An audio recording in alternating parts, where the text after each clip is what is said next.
There may be a moment where you've become very experienced with Nash Transolution 200, and now you're considering optimizing for 100, 200, maybe even 1,000 load cases.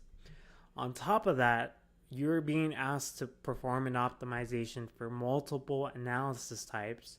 It could be static and buckling analysis. It could be modal frequency response analysis and static analysis. In this video, I'm going to walk you through what the procedure is if you have to deal with these situations. This tutorial is available on my website, theengineeringlab.com, so feel free to go there and look at this tutorial if you want to go at your own pace. I'm going to be using the very familiar 3-bar truss example. You've seen me demonstrate this example before. We set it up for static analysis, but now I want to add a second analysis type to this. I want to perform a natural frequency analysis on this. Also, there are 19 load cases for the static scenario, so I'm going to walk you through how to handle that situation. So here, let me go ahead and start with the first step. You will have two BDF files. So here, let's go ahead and focus there. I'm assuming you've already created a design model of your own. So here, let's open that. I've already converted the file to solution 200. I've already defined everything I need for a static case. Here you can see I have over 19 subcases here. And the first subcase starts with subcase 2. So here, this model has already been optimized for static analysis. I want to add information about performing an optimization for normal modes analysis. So what do we do here? Here on the right is a new BDF file. This one's performing a solution 103 analysis. What we need to do is copy over the subcase and any associated entries. So for this, let's go ahead and move this to the right and perform this combination right now. Let me go ahead and copy this from the right and move it over here to the left. So there we go. Make sure the subcase numbers are different. You want unique subcase numbers for each subcase. If this was 2, it would conflict with the next subcase number. So make sure it's always unique. Let's make sure we carry over any necessary entries. The first one is method 1. This is pointing to an entry with an identification number of 1. Method is pointing to an eigenvalue entry that you see here me highlight in gray. This is the entry I need to take and move it over to this main file on the left. So let me go ahead and do that here. And now what about SPC 100? This is actually pointing to SPC 100 here. This is being used to constrain components 1, 2, 3, 4, 5, and 6. This is translation in the X, the Y, the Z, and rotation about the X, Y, and Z axes for nodes 1, 2, and 3. Here on the left, if we look down a little, we already have an SPC1 here. It's slightly written differently, but it's saying the same thing. Constrain the components 1, 2, 3, 4, 5, 6 for nodes 1 through 3, so 1, 2, and 3.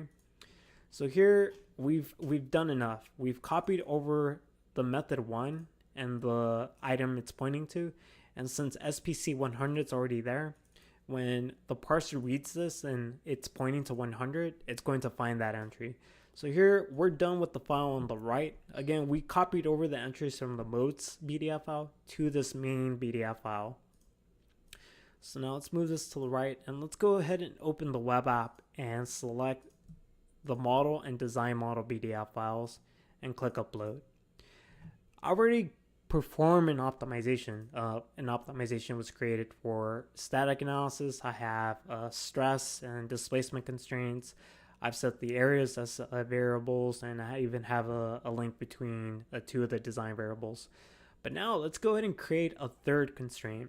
Let me switch the analysis type to normal modes, and let's go ahead and click on frequency. I want to constrain the first natural frequency, and I want to make sure that is always above 80 Hertz. And before going further, let me make sure that My optimization problem statement says 80 hertz. Yeah, perfect. And here, let me just make sure I'm going along with the tutorial.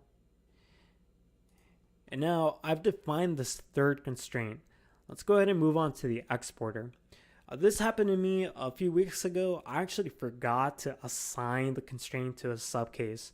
So here is a nice cautionary message for you. Not all the constraints you've created have been assigned to subcases. If you click on this link, it's going to take you to the subcase section. Here is my new constraint, R3. And you'll notice that the status is yellow. Here, I forgot to assign this constraint to a subcase. So let's go ahead and take some time to do that. Let me go ahead and select all 20 subcases here just so I can display them. And let me expand the width of the table. Let's go ahead and select this checkbox for subcase 1. Remember that subcase 1 is the subcase we manually copied and pasted here. This first subcase will be optimized for normal modes. And here, as soon as I highlight this checkbox, the analysis type for subcase 1 becomes normal modes. Let's discuss this gray bar that you see here. When this gray bar is present, these constraints in this column will be active for every other subcase with the gray bar. So even though this checkbox and this checkbox are not highlighted, it is including the constraints from the all subcase column. Now let's suppose for subcase 7, I just want to optimize for the displacement constraint. Once you mark that checkbox, the gray bar disappears and you see a new green bar. The second bar is indicating that it's not using the all constraints. It's using its own constraint for that one. And for subcase 8, you want it to only include the stress constraint. You can also mark that checkbox. Now, over time, you might have maybe 20, 30, 50 constraints. What you can do there, and let me go ahead and sort this by label. You can mark this top checkbox. Let's go ahead and mark that. It's going to go ahead and select every checkbox that's visible and include that inside of the, the constraint for subcase 4. So let's go ahead and do that again and again. One other thing, if you have multiple constraints and you want to quickly select them, you can hold down the shift key on the keyboard and you can hover over the checkboxes. So here, I'm not even clicking. And as I hover over the checkboxes, they become either deselected or selected. It really depends on the state of the checkbox. This could be a quick way for you to assign multiple constraints to the subcases. Also, you can manipulate here the table. So if you only wanted to navigate and show only the modes responses, you can type in MO or just mode here, or M, and you can see where everything is. Also, if you want to know all the subcases the constraint is applied to, you can mark this first marker or button. So here for R3, the natural frequency constraint, let me mark that button. Here it's telling me that subcase 1 is the only subcase that's been assigned that constraint. How about R1? It's going to show me all subcases from 2 through 20. Here it's showing me subcase 2, 4, 5, 6, and 7 where I have the same checkboxes marked. Also, since subcases 10 through 20 have not been assigned constraints, it's assuming that the constraints assigned to all subcases are also being assigned to these subcases. So these 10 subcases will be optimized for statics for constraint R1 and R2. And here, keep note of the gray icon there. And here, let me glance over and look at my notes here. One other thing.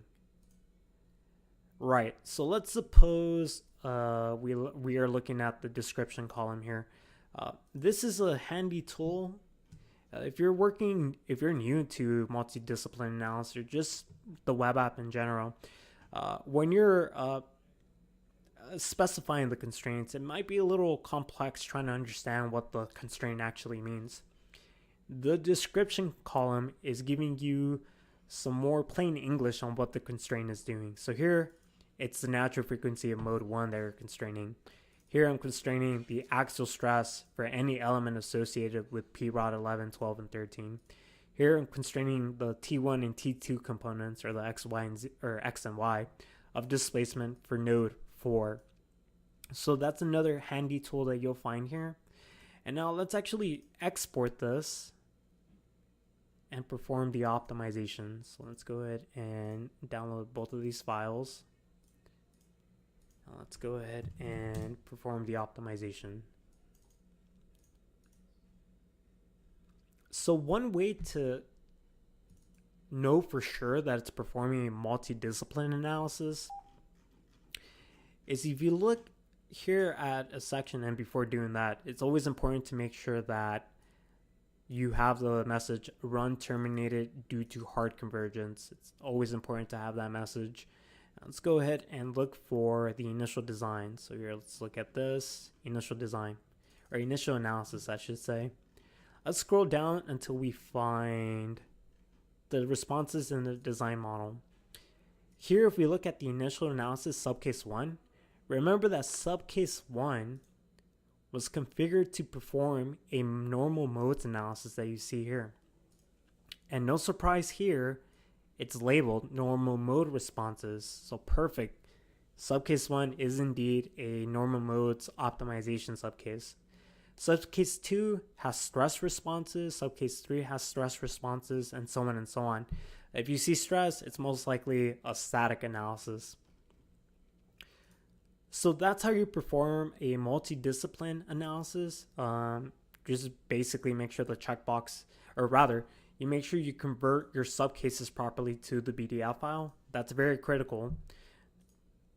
Number 2, it's very important that you have the correct analysis type when you're setting up your subcases here. What else should I go over? Let me look at my PowerPoint. I've already gone over that.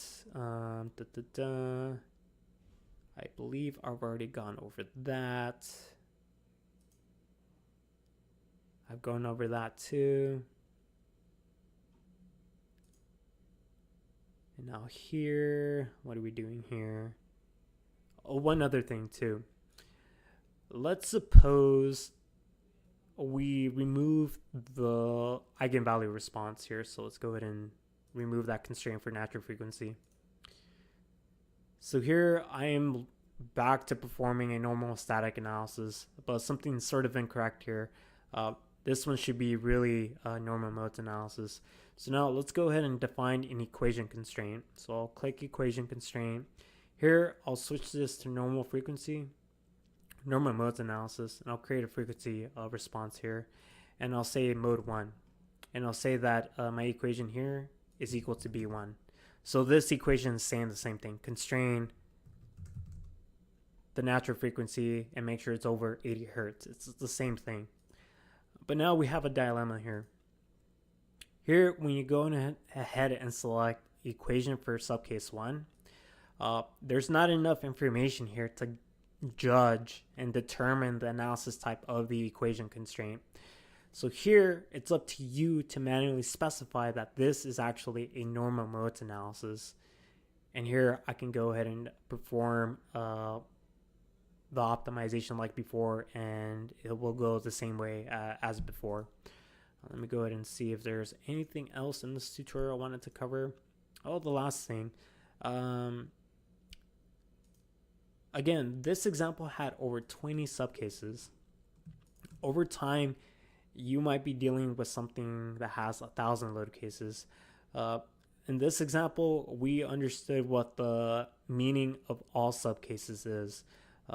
Here, if I, for some reason, found that this was actually not a statics analysis, this is actually buckling, you can change this to buckling, and they will all change to buckling, assuming you properly updated the subcase information manually by typing in the information. So let me change that back to statics. And now here, if I wanted to assign R2 to all of these subcases here, I can just simply mark the checkboxes and make sure that the gray row is there. So there you go. That's how easy it is to set up a multi-subcase and multi-discipline optimization with Nastran Solution 200. If you have any questions, my email address is here, and if you do email me, I would try and get back to you as soon as possible. Thank you for watching.